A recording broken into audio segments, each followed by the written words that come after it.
Il y a une dame que je rencontre dans le métro. Je lui dis, voilà, bonjour madame, est-ce que vous avez besoin d'aide? Parce qu'effectivement, je voyais qu'elle était assez chargée. Elle avait 2 bagages et puis elle avait un sac à dos et en plus un petit bébé qu'elle portait à l'avant. Donc je lui dis spontanément, avec vraiment aucune autre arrière-pensée que de l'aider. Madame, est-ce que ça vous dirait que je vous aide? Est-ce que ça va? Et elle ne parle pas la langue. Donc je vois, on est en Belgique, on est à Bruxelles, c'est le français. Elle ne comprend pas ce que j'ai dit et elle fait ça.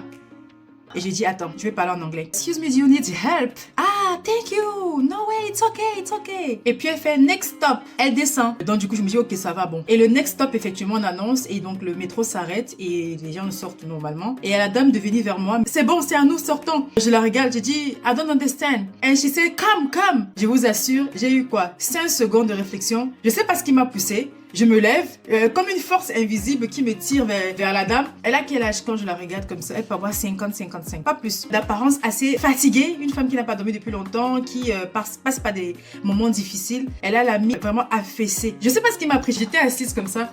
Je me suis retrouvée en train de me lever. I don't understand. Et pendant que je suis en train de dire I don't understand, I'm not getting what you're saying. Je suis en train de la suivre en même temps. Je comprends pas plus pourquoi. Et je me retrouve dehors du métro, comme si j'avais rien à faire de ma vie. Et je lui dis, madame, what's going on? J'insiste. Et là, à ce moment, je réalise que, mais en fait, je viens de sortir du métro alors que je suis même pas arrivée à destination. Et puis, elle fait ça. Elle continue de faire ça. J'ai dit, bon, attendez, stop. What's going on? What do you want? Et puis elle me dit, qu'elle dit my son, en fait, elle parle de quelqu'un d'autre qui serait son fils, littéralement. Elle me dit, my son and I need your help. J'ai dit, ok, son fils et elle ont besoin d'aide. And where is your son? Et elle me dit, come. Et après, je dis, bon, ok, je la suis, mais c'est bizarre. Ça reste assez normal. Jusqu'ici, pour moi, je me dis, bon, elle a du mal à s'exprimer en anglais et en français. Et je vais la suivre, je vais voir à quel point elle a besoin d'aide. Et puis, je dis, you want me to carry something? You want me to do what? What do you want me to do? Et puis on monte les escalators et dès qu'on arrive, on voit un monsieur, très bel homme, bien vêtu, tout ce qu'il faut, voilà, il est en costume, mais alors très bel homme. Elle dit, I told you my son. Il dit, ok. Et puis je dis à son fils, hi, do you speak French, English? Il dit, je parle français. Bonjour madame. Je dis, ah ok, c'est nettement mieux. Bonjour, moi c'est Muriel et il se prénomme, bon, on va donner un autre prénom, enchanté et tout ça. Il me dit, écoute, ma mère effectivement, elle est là depuis un moment, donc elle ne vit pas ici, donc c'est mon fils effectivement, qu'elle garde. Ah d'accord, je commence à comprendre. Et il fallait juste qu'elle prenne le métro jusqu'ici à cette arrêt et on devait continuer le trajet. Merci beaucoup de l'avoir aidé. Je dis, je l'ai pas aidé. En fait, j'ai demandé si elle avait besoin d'aide parce qu'elle avait plein d'affaires. Elle m'a dit, next stop. Elle m'a dit, ah oui, effectivement, on a besoin. C'est vraiment embarrassant de demander ça de quelqu'un pour garder notre fils. On est actuellement en train de faire des recherches sur des sites de nounous. Mon fils, en fait, il a 6 mois bientôt. Malheureusement, sa maman n'est plus là. Ma femme, pardon, elle est décédée pendant l'accouchement et donc je galère à trouver quelqu'un pour garder mon fils. On a eu la place à la crèche, mais ce sera que dans 3-4 mois que voilà, il pourra rentrer à la crèche. Et là, en attendant, ma mère, elle parle pas beaucoup. Elle parle pas la langue, donc du coup, elle a du mal. Et elle est un peu malade, donc du coup, voilà, et elle n'a pas toute sa tête. Je dis waouh, waouh, waouh. Il me dit oui, je sais, ça fait beaucoup. Est-ce que vous aurez quelques minutes qu'on puisse s'asseoir dans un café et puis on parle? Je lui dis oui, j'ai quelques minutes, effectivement. J'allais à un rendez-vous, mais j'étais en avance, ce qui n'arrive pas beaucoup. Et je lui ai dit, bah oui, pourquoi pas, on va s'asseoir pas loin. Donc on s'installe, j'essaie un peu de process tout ce qui m'arrive à l'instant, ça fait beaucoup. C'est assez atypique comme situation. Et je lui ai dit, oui, dites-moi, qu'est-ce qui se passe? Et vous voulez quoi? Je vous aide dans quoi concrètement? Il me dit, en fait, moi je travaille, j'ai pratiquement 1 à 2 heures le matin. Je peux m'occuper de mon fils le matin jusqu'à 8h30 grand max. Je dis oui. Et le soir, je reviens très tard, je reviens autour de 21h. Ce qui fait que je le trouve pratiquement déjà, c'est l'heure de dormir. Et ma mère, elle m'a aidé, ça fait déjà pratiquement 1 mois qu'elle m'aide. Je dis, mais avant ça, comment vous faisiez? Il me dit, il a arrêté le boulot. En fait, il a arrêté tout parce que c'était avalanche de situations insupportables, imprévues. Sa femme est partie, il a fait une dépression et il avait l'aide parfois de l'ancienne voisine avec qui ils avaient de bons rapports. Elle a déménagé, cette voisine a déménagé et du coup, sa mère a dû venir en urgence. Qui vit en fait au Cambodge, c'est en Asie. Elle parle pas la langue, donc c'est compliqué et entre-temps, elle est malade. Donc déjà, elle est là plus pour ses soins et elle dépanne pour son fils. Mais c'est pas plus que ça. Ça peut être pour 1 ou 2 heures, juste le temps de changer. Mais elle peut pas rester longtemps en fait à s'occuper de l'enfant parce qu'elle a un problème au niveau de dos. Elle a une opération qu'elle va subir et elle a un problème aussi, voilà, elle perd parfois la tête. Il m'a dit, je vais pas donner plus de détails, ça fait beaucoup d'infos, mais là comme ça, j'ai besoin de quelqu'un. Bon, j'étais à mon année étudiante, j'étais à la fac, j'avais une matière à passer et j'avais mon mémoire, ma soutenance que je prévoyais passer en fin d'année. Et nous sommes à plusieurs mois de l'événement, donc du coup, je me dis, ah, peut-être que ça peut être un complément de revenu. C'est vrai qu'un bébé de cet âge-là, ça fait très, très petit. Je ne sais pas si je pourrais avoir les ressources ni le potentiel de pouvoir m'en occuper. J'ai jusqu'ici eu l'occasion avec des plus grands. Pour why not? Je lui ai dit, je peux vous dépanner pour 1 semaine et encore à voir. Je sais pas trop si je vais être à la hauteur.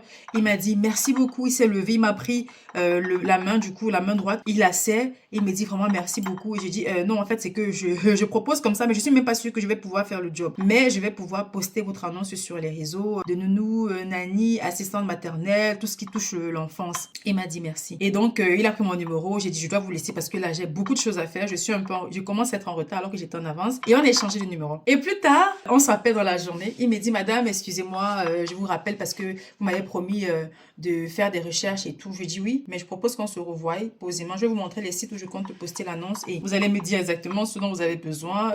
Vous attendez la personne à quelle heure, jusqu'à quelle heure, combien vous voulez payer la personne. Quand on arrive, on s'est retrouvé plus tard dans la semaine, on s'est vu et je suis arrivée chez lui. Quand j'arrive chez lui, la dame était là, elle était endormie dans le sofa. Sa mère, lui, il était là avec le bébé. Il était en train de, je sais pas, je crois qu'il était en train de faire le linge, un truc comme ça. Il me demande de m'asseoir, il me demande si je veux boire quelque chose. Je lui dis non, juste de l'eau. J'avais soif. Pendant qu'on parle, il me dit oui, madame, voilà, comme je vous avais dit, je vais une nounou qui va être là pratiquement toute la journée parce que moi, je reviens 21h grand max. Il y a 2 jours de la semaine où je peux rentrer un peu plus tôt, genre 19h. Mais je préfère dire 21h au cas où. Et je veux une fille qui soit allez, un peu à âge, un peu avancé dans le sens où je veux pas les teenagers, je veux pas les jeunes de 18 ans, non. Pour moi-même, je suis plus rassurée d'avoir une personne qui est un peu plus âgée, 25 ans par là. Je note en fait à chaque fois, je note, oui. Et qu'est-ce que vous voulez d'autre? Le budget. Et il me dit, je suis prêt à mettre le prix. Parce que je viens de commencer mon boulot, j'ai une bonne paye et tout ça. Et j'ai une enveloppe qui aide en fait. Une enveloppe pour aider en fait la famille de sa femme.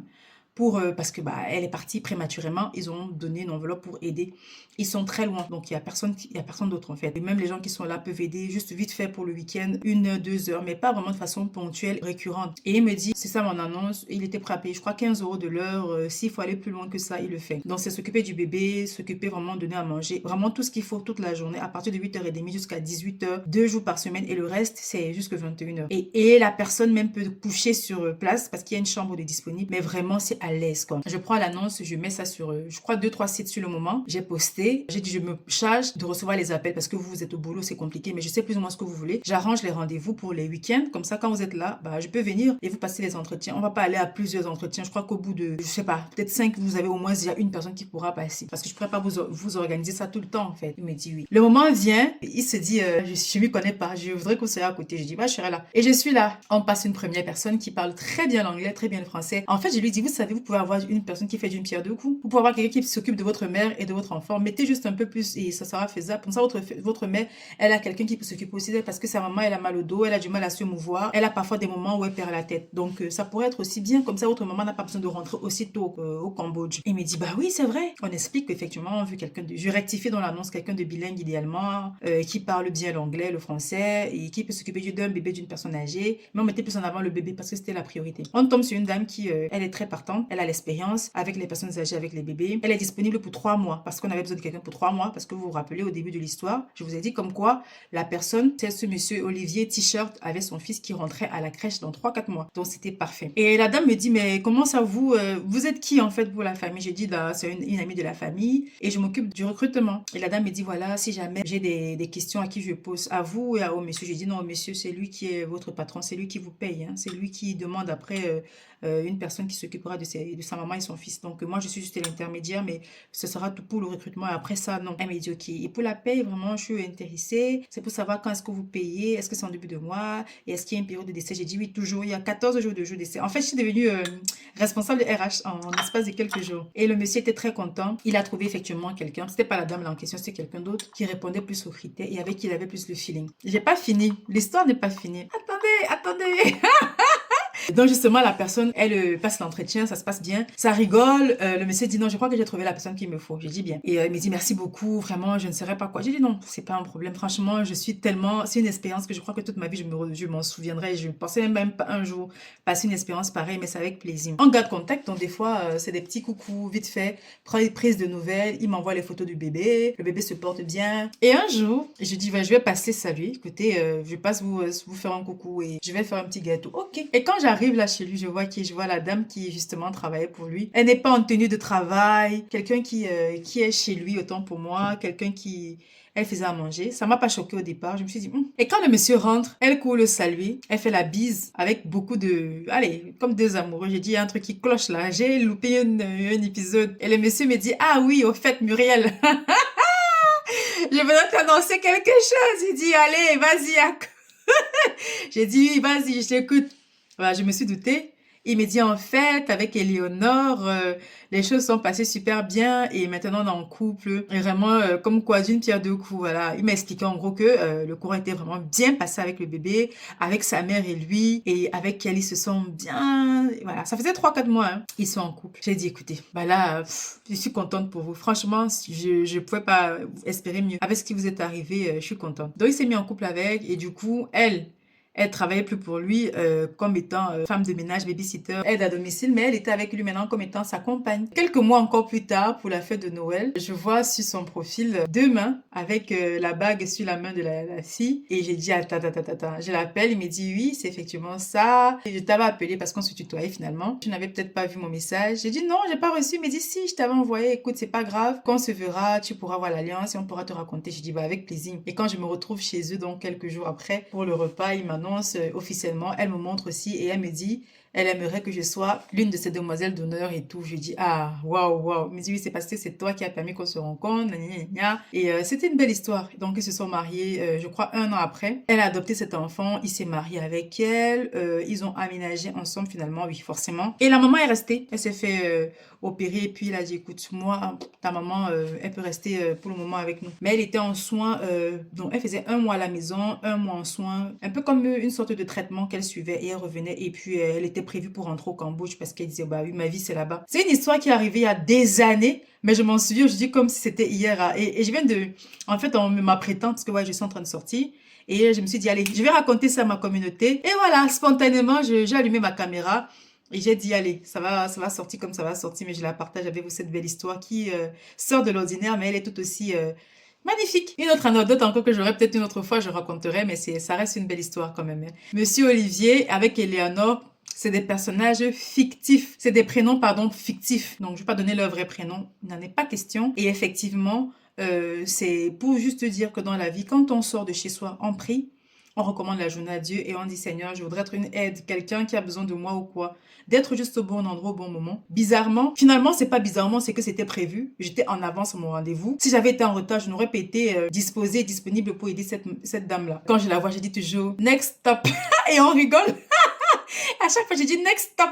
Et elle et moi, on se comprend. Enfin, c'est notre petit mouvement. Du coup, elle est retournée au Cambodge. Son fils, autant pour moi, une fois de temps en temps, s'écrit et il me donne des nouvelles. Son fils est maintenant grand. Oh, il est bien grand. Il court partout. Il aime bien la musique. Cette femme-là, elle est là, toujours. Ils ont eu ensemble encore un deuxième enfant, du coup. Mais c'est une fille. La fille, là, elle est toute drôle. Elle est tout le temps en train de rigoler. C'est une belle famille qui s'est formée comme ça et je suis contente d'avoir pu ça naître. Et voilà!